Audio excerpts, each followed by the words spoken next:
Welcome to the Bureau of Barely Acceptable Content podcast. With me, as always, are my fellow co-hosts, Jared, the healer, Justin, the ranged DPS, Matt, melee DPS, Ollie, the rogue, and of course myself, Pauli, the tank. We don't really have that much to talk about in opening topics, but let's go into our weeks. Justin, why wouldn't you start? Yeah. Right.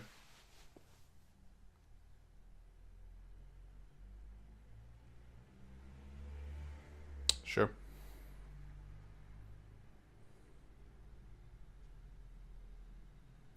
Alright.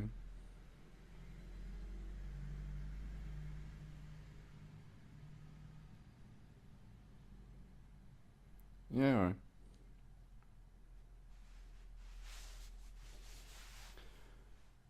Oh, what did I do this week? Let's see. I watched two these Netflix original animes that for some reason come on. They've kept on coming out like every month since what's their face?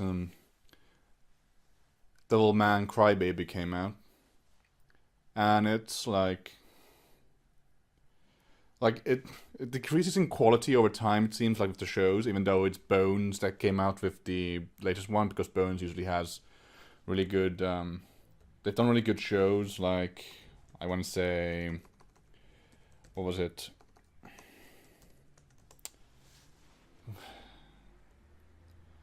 It's leaving my mind at the moment. Um, Come on.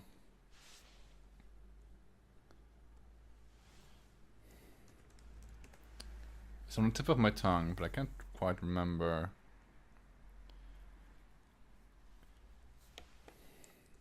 It's really annoying me now.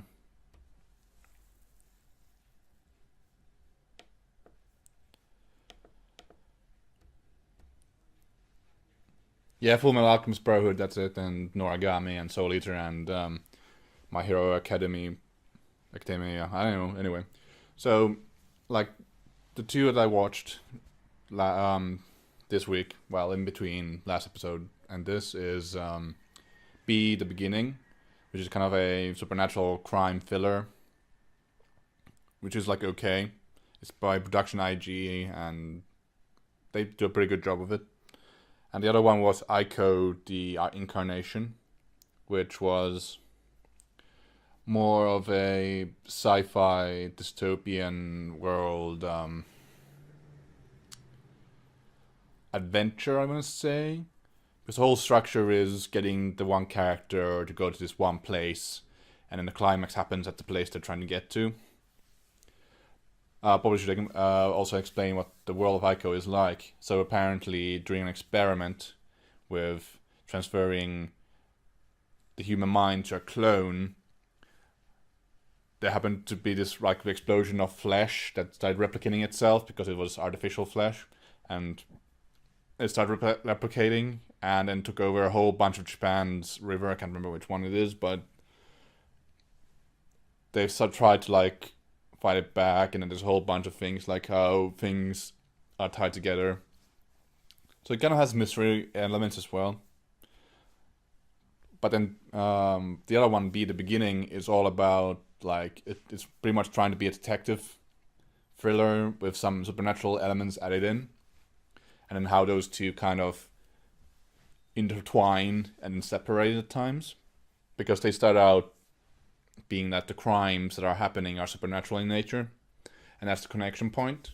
But the climax separates the two a little bit by having like the events played out up into one case, and then like the people behind the case have another scene.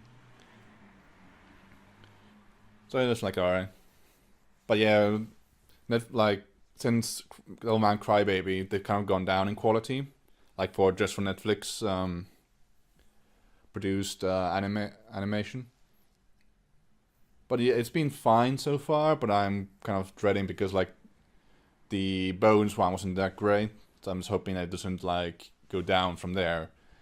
Even though they got Violet Evergarden at simulcast, not simulcast, but it comes out pretty quickly after it airs in Japan, or I can't remember if it happens at the same time. But otherwise, yeah. I also played Doom 2016 a little bit, nearly beat it.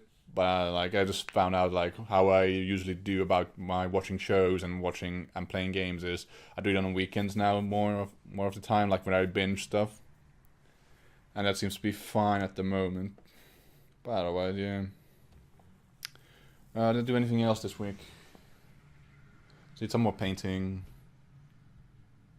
And what else did I do? Can't really think of it.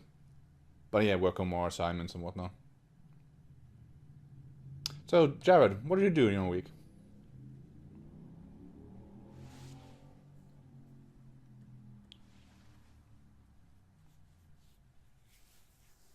Yeah?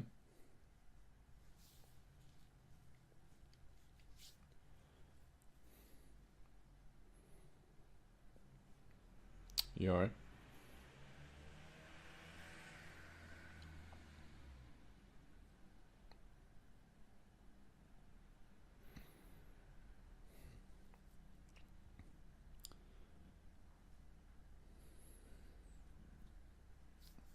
Yeah, alright.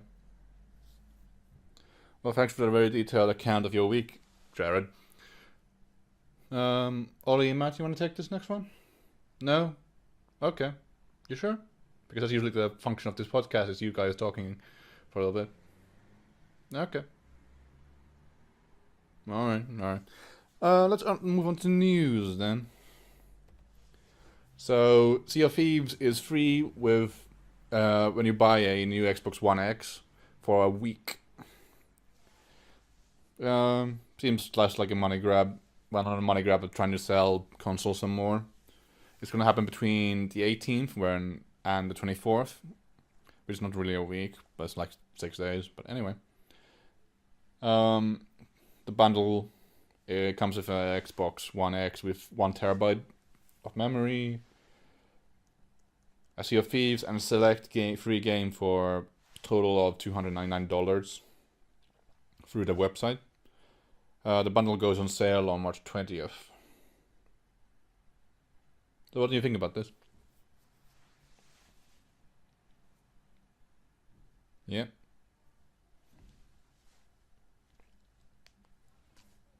Yeah, I agree. Anyway, shall we move on? So, Geralt from The Witcher is coming to Soul Calibur 6. Yeah, I know you don't really care about that, but I've always thought the Soul Calibur 2 and 3 were good. They started going kind of downhill with, well, actually PS4 was fine, I think. But then 5 wasn't that great because they tried to do story mode and then they got cut to content here and there. And anyway, it wasn't that great, but they're going back to the roots. Well, like this first Soul Calibur or second one, I can't remember which one it takes place in. But Geralt's the guest character because they've been doing that in every single one nearly. Like in 2 it was Spawn for the PlayStation. No, it was for Xbox. Or was it PC? Anyway, Link was for GameCube. Yeah, I think Spawn was for Xbox.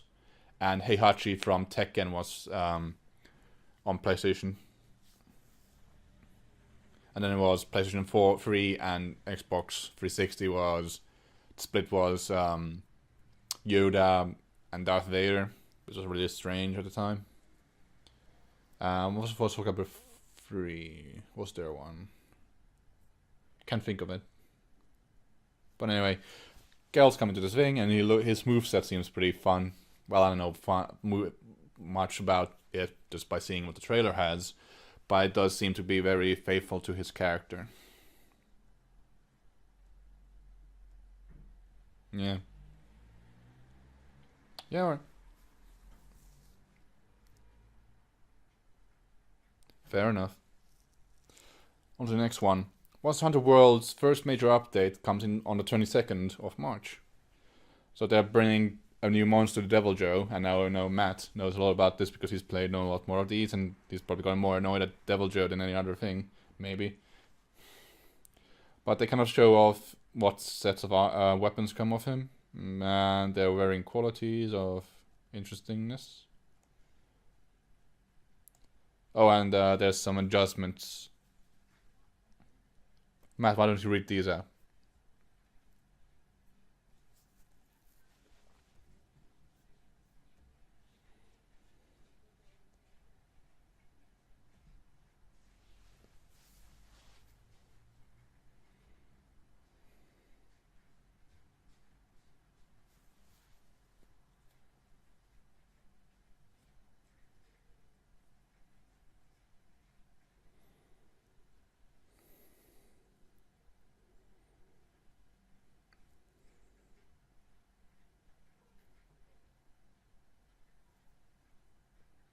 Right. Yeah, thanks. What do you think about them? Sure. Yeah, yeah. Alright. On to the next thing then. Galgun 2 has a confirmed UK release date. So if you don't know what Galgun is, it's a anime first-person shooter, I must say. Except that you are shooting girls' clothing off for various reasons. I don't know why. It could usually, for some reason, happens where everyone gets infected with some kind of love attraction thing, and then you've got to shoot them to get them to not come and grab you or something. But anyway, it's weird. Yeah. Alright. On to the next thing then. Birmingham to host UK's first Dota 2 major. Now, Ollie, I know you like Dota more. Well, you like it more than any of us here. But what's your take on this?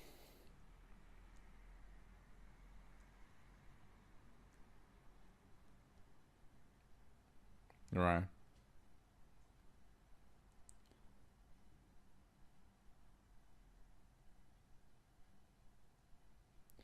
So, Justin, you've gone to a League of Legends tournament before. How do you think this compares?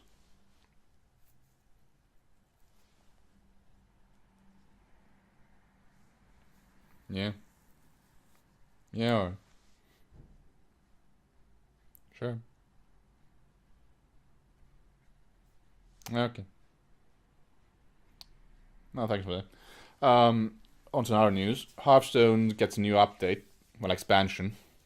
It's called Spooky Witchwood, and it comes with another single player mode, which I don't really care about anymore. But what's this? Well, you get more cards as always. You got some legendaries. You get some more different things. So yeah, some more of the same, really. Well, with new mechanics, I'm guessing. On to the next thing. Square Enix is hiring core members for Final Fantasy VII Remake. So it seems a little strange, like they've announced this since like 2015, and only now they've getting major members of the team to make it.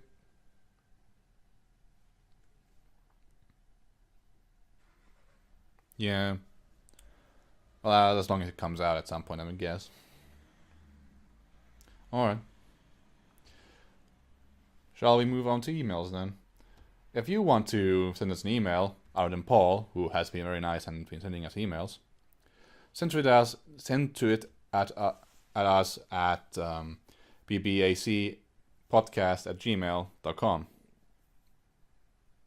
Thanks, Jared. It is indeed bbacpodcast at gmail.com. So what Paul says this time is, new week, new different email address, hehehe. Right, my question of the week: does Pauli have a driving license, and is he a good rally driver? Because all Finns are apparently. I actually want to know if anyone has read the Broken Empire books. Mostly Jared, because where would we be without Jared's book reviews? And if not, I highly recommend it. Lastly, if I bring Robo Rally to you guys for the next week sometime, can we play and record? Paul, the Silver Noob, Dennis. I'll address this at one at a time. I do indeed have a driver's license. Have not driven any rally stuff, but it's probably mostly because I haven't lived in Finland for very long, because I've been all over the place. Like, first, like when I was 5, we moved to Taiwan, Taipei. And then after that, we moved back to Finland for a year, then to Italy for 2 years, then over to Hong Kong for 7 years, and back to Finland for a bit, and then also off to uni in the UK. So haven't really had a chance to be there for very long. So, and then I didn't really know anyone who does rally driving in Finland. Maybe one of my cousins or two, but they don't really speak about it because it might be just such a accepted thing. But anyway, I've not read the Broken Empire books. How about you, Jared?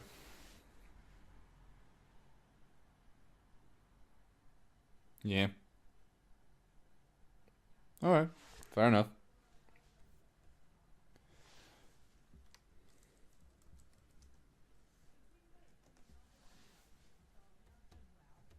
Okay. I'm sure that satisfies Paul's answer. Paul's question. Robo Rally.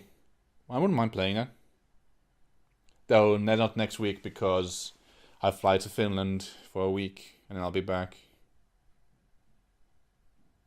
Yeah. Well, we'll see. At some point, Paul, we can do that. I got all the stuff set up anyway. Well, I got set up ready to go at any point, so it'll be fine. That does for emails because we only get one from Paul every week, which is nice. But we'd like to hear from some other people. Would be nice too. It's a little weird that we have like a whole collection of friends and family who listen to this, but we don't get emails from them too often. Like, all we've got like is all Jared's people. Well, not people, but relatives and friends of Jared. Yeah, sure. Anyway, let's move on to the bloody 30k review. This week it's Death Guard. So, without further ado, let's just go into the special rules then. They're remorseless, which means that they're immune to fear, passing any pinning tests, which is pretty big because in 30k, none of the legions are immune to fear, except if you have the bloody rule. So you're pretty susceptible to Night Lords, unless you're bloody, Death Guard and Salamanders. Sons of Barbers, they reroll dangerous terrain tests. Also get a 4-up, feel no pain against poison and fleshbane. Situational. The terrain stuff is probably the most useful, because, as next rule says, -1 to your score when making sweeping advance rolls. Not that I actually care about it, but yeah, it is a nice rule, just so that you don't suffer attrition from going through dangerous terrain. First Rite of War, the Reaping.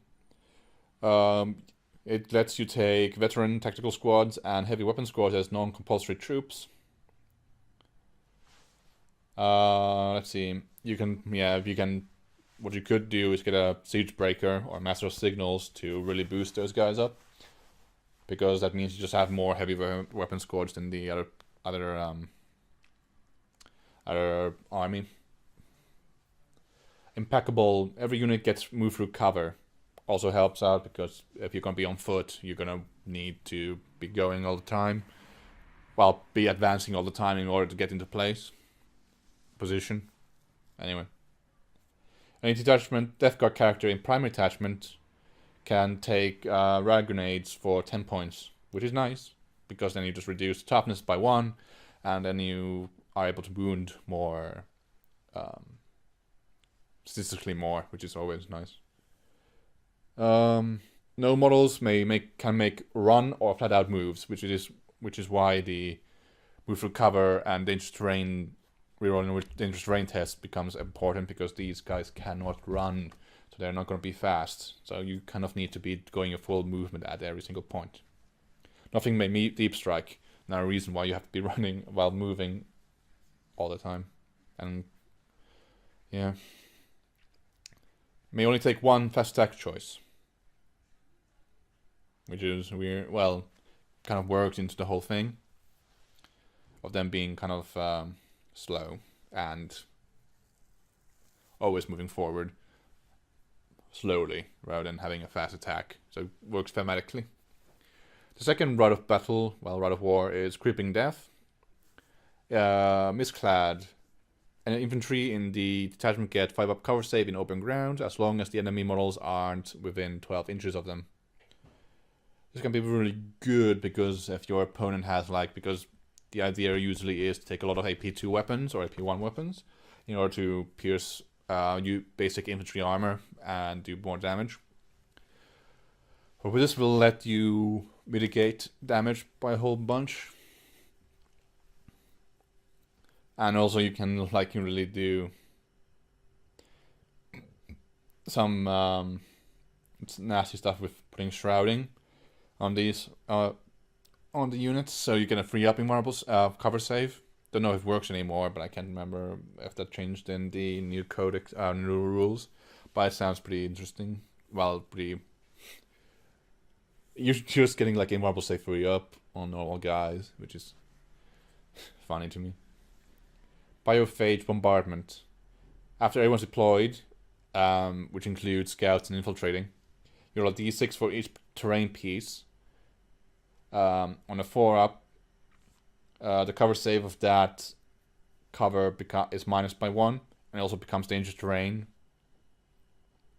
which helps out the Death Guard by you not going to cover, and they can go through it with less risk. It seems to work out pretty fine. Toxic weapons. All grenades and missiles are boosted to strength 5, which is pretty big if you're running whole bunches of heavy weapon teams and other things. Well, this just helps out with that. You must include a Siege Breaker. Well, it works pretty well. You also have a special character who fulfills that role, which is always nice. Engage with attacker and defender roles. You must be the attacker. Fair enough. Traders only. Yeah. Notifications or allies are allowed. Yeah. Well, with the 5-up cover save anyway in open ground, kind of makes up for it.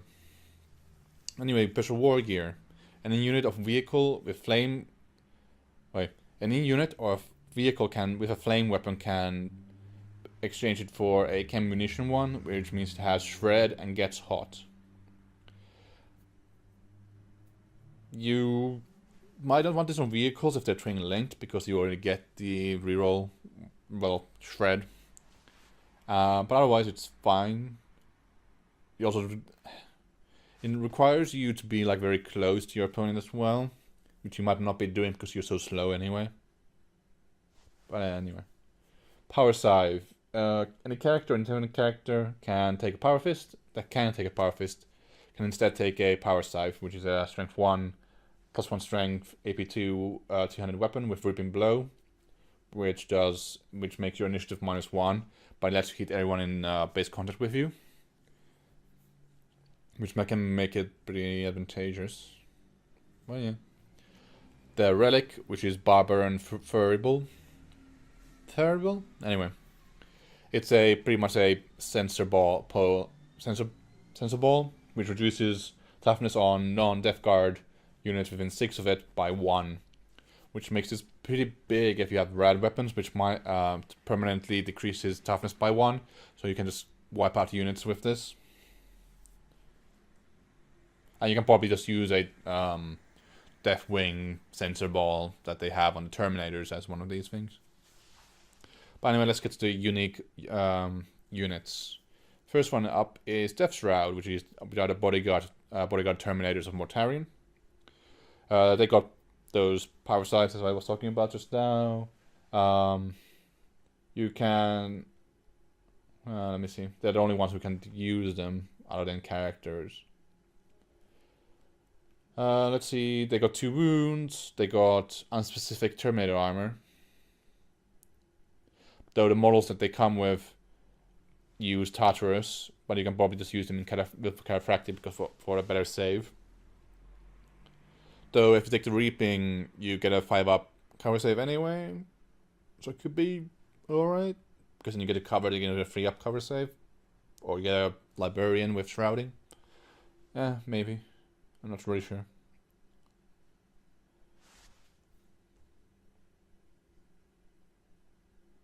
Yeah, good point, Justin. Yeah. Anyway, they can take metal bombs, so they can take out vehicles pretty nicely. They're pretty good against everything, really, but I have to get in close combat with them. They got hand flamers with chem munitions, which means they're strength 4. They're leadership 10. Yeah, they're pretty good all-rounders. Anyway, let's move on to the next one. Grave Wardens, Terminators. They're a heavy support choice. They got Assault 2 grenade launchers, which can be either with frag or crack. Well, the frag is actually poison grenades, which wound and 3 up, and RIP 4. So they're slightly better than frag. Also, you can put the poisoned frag in quotation marks. Comes when it shoots those 2 shots.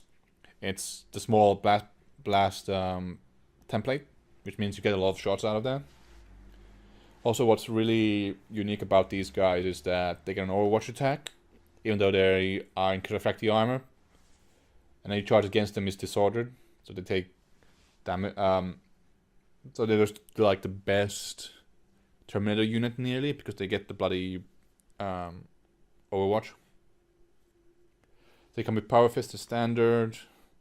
You can make it into a Chain Fist, or you can take 1 in 5 can take a Heavy Flamer, and that's strength 5. So it's pretty good. But onto the characters. Got Cryus Morturg. He is in the books in Betrayal, I think. I think he's a loyalist, but I can't remember. But he's a librarian. Let's see.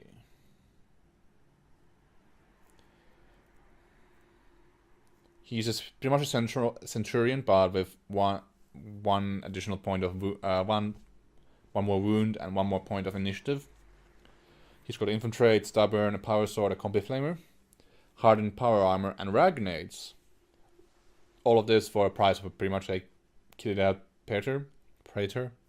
He's level on Psyker. He gets the Endurance Psychic Power out of the bat. So he's pretty useful to give a 10-man unit of Death Shroud Eternal Warrior. Unless they change it again, but I can't remember in the new rules. And also that gives him a 4-up Feel No Pain and Rag Grenades. He has Rag Grenades and he can infiltrate. So he's pretty good with everything. Also, he gets the Master of Ambush Warlord trait if he is your leader, HQ choice, general. Yeah, anyway, one of those things. You've got Turak Rask, which is a Master of Ordnance. Let's see, what else does he do? He's pretty much a upgraded Siege Breaker. We have Master of the Legion, Artificer Armor, Thunderhammer, Walker Serpenta, and 1 additional wound, and makes units within 12 of him, allied units within, your own army's units within 12 of him reroll fail to hit rolls of 1 when targeting enemies that are 3 inches away from a objective. That's his warlord trait, pretty much. And then he comes with the tank can turn wrecker for heavy weapons if he's attached to a squad like that. Yeah. Anyway, he's alright. On to Kala's Typhon. This is before he turned into the 40k incarnation of him. He's pretty much a predator with Character Armor, Grenade Harness, Mastercrafted Power Scythe, Hand Flamer, Chem Munitions, and Rag Grenades. He also gets a Bombardment, which is Ordnance Free, 5-inch Blast, Poison 4-up, and ignores cover. And he also comes with a Nuncio Box. If Mortarian's not around, he's a level 1 Telepath, and he also has to be your Warlord. His trait is that no enemy unit within 3 inches of him can claim a objective. It comes into more play in scenarios rather than a normal play, I think. Neoglos just gets Psychic Scream and you're pretty powerful. But yeah, he's alright. But on to Mortarion, the Primarch. He is about middling for price. He's pretty much got the Primarch stat line, except his basic skill, initiative, and attack are all 5. But then his toughness, weapon skill, and wounds are at 7. He's got a special rule called preternatural resistance. It allows him to reroll toughness tests, and it will not die tests. But also lets him pass terrain tests automatically and ignore any weapon wounds on a flat dice roll if it rolls less than 6. Essentially, it makes him immune to rad, poison, and some other, I can't remember right now. He's the sire of the Death Guard, which gets him all grenades, frag missiles, and havoc launchers in the armor can have poison 4 up, making them more effective, which is also nice. He also makes his legionnaire stubborn, which is like on top of them being fearless, well, immune to fear. Really works out. He's got another rule called Witch Spite, which makes him deny maledictions powers on a 4 up. Actually, it adds up to a 3 up because it's his adamantium will, and then 5 up for everyone else.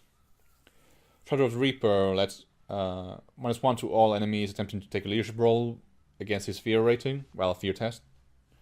And it allows him to redeploy in the shooting phase, so he teleports, pretty much, as long as he doesn't shoot or is engaged in combat, and as long as he passes the leadership tests. And he can teleport. This teleportation takes him to 10 inches away from where he started out, but he can't be within 3 inches of enemy, and it does not scatter. Also, he can charge after he does this, which makes him like, let's see, if he goes 6 inches, teleports 10, he could possibly charge you on the first turn, which is always nice. But he counts as a disordered charge, but then you don't really care. You're a Primarch in a bloody combat, so. Also, he's got fleet, so he's pretty much guaranteed to make that. He comes with some other war gear, which is silence. He's bloody big scythe. It's like a Man Reaper, but he's got Sunder, so he rerolls armor penetrations and it causes instant death. So yeah, it's pretty good. Oh yeah, but he uses initiative 5, so predators from other legions will be able to fight at the same time as him. But then if it's really like, if it's against infantry units, like normal tactical squads, they'll just go through him like a hot knife through butter. He's got the Lantern, which is a custom energy blaster, which is strength 8, AP 2, assault 1, Sunder. He's pretty good against like everything as well. He's got 2 up save, 4 up invulnerable save. Nothing special about that. He's got frag grenades, which are poisoned because of rules.